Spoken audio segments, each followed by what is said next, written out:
Hi everyone, in front of me I've got Ulefone Armor X7 Pro, and let me share with you how to turn off running apps on this device. So all we have to do is to open the recent, and if you've got the 3 buttons navigation, simply tap on the button with a square icon. And if you've got the gestures, just swipe your finger from the bottom to the center, like that, almost.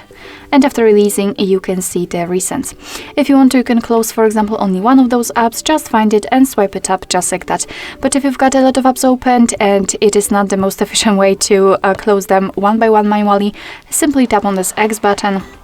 And as you can see, we've got this information, which means that we just successfully closed all of them. Alright, so that will be all. Thank you so much for watching. I hope that this video was helpful, and if it was, please hit the subscribe button and leave the thumbs up.